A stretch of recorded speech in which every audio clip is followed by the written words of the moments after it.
Cinema വിശേഷങ്ങൾക്കും ഗോസിപ്പുകൾക്കും ദാസനും വിജയനും. ഈ channel ഇപ്പോൾ തന്നെ സബ്സ്ക്രൈബ് ചെയ്യുക. അങ്ങനെ ലോക സിനിമ ഉറ്റുനോക്കുന്ന ഇന്ത്യൻ ചിത്രം മഹാഭാരതയുടെ ആദ്യ പത്രസമ്മേളനം ദുബായിൽ നടന്നു. MDയുടെ രണ്ടാമൂഴം ആസ്പദമാക്കി ഒരുക്കുന്ന ചിത്രത്തിന് രണ്ടാമൂഴം എന്ന് തന്നെ പേരിടണമെന്നും മഹാഭാരതം എന്ന പേരിൽ ചിത്രം പുറത്തിറക്കാൻ ശ്രമിച്ചാൽ തിയേറ്റർ കാണില്ലെന്നും ഹിന്ദു ഐക്യവേദി അധ്യക്ഷ ശശികല ഭീഷണി മുഴക്കിയിരുന്നു.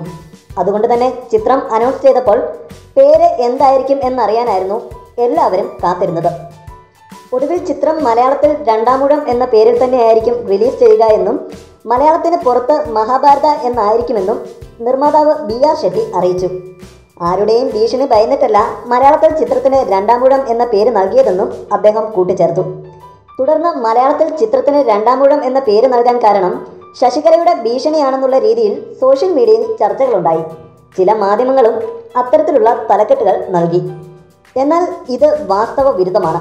ശശികല ഇത്തരം ആരോപണങ്ങളും ഭീഷണിയും ഉയർത്തുന്നതിനു മുമ്പ് ഏകദേശം ഒരു മാസത്തിനും മുമ്പേ സംവിധായകൻ VA ശ്രീകുമാർ ഏഷ്യാനെറ്റ് ന്യൂസിന് നൽകിയ അഭിമുഖത്തിൽ പറഞ്ഞ കാര്യങ്ങൾ ഇതിന് തെളിവാണ്. അതിൽ സംവിധായകൻ VA ശ്രീകുമാർ വ്യക്തമായി പറയുന്നുണ്ട്, ചിത്രം മലയാളത്തിൽ രണ്ടാമൂഴം എന്ന പേരിൽ തന്നെയായിരിക്കും റിലീസ് ചെയ്യുക എന്ന്. എന്നാൽ കേരളത്തിന് പുറത്തുള്ള ഓഡിയൻസുമായി കൂടുതൽ റിലേറ്റ് ചെയ്യുന്ന ടൈറ്റിൽ മഹാഭാരത ആയതിനാൽ മലയാളം ഒഴികെയുള്ള ഭാഷകളിൽ മഹാഭാരത എന്ന പേരിലായിരിക്കും ചിത്രം റിലീസ് ചെയ്യുക എന്നും അദ്ദേഹം അന്ന് പറഞ്ഞിരുന്നു. അതുകൊണ്ട് തന്നെ ചിലരുടെ ഭീഷണിക്ക് വഴങ്ങിയാണ് പേര് മാറ്റിയതെന്നുള്ള ചർച്ചകൾ ഒഴിവാക്കാവുന്നതാണ്. മലയാളത്തിൽ ആദ്യം നിശ്ചയിച്ച പേര് രണ്ടാമൂഴം എന്ന് തന്നെയായിരുന്നു.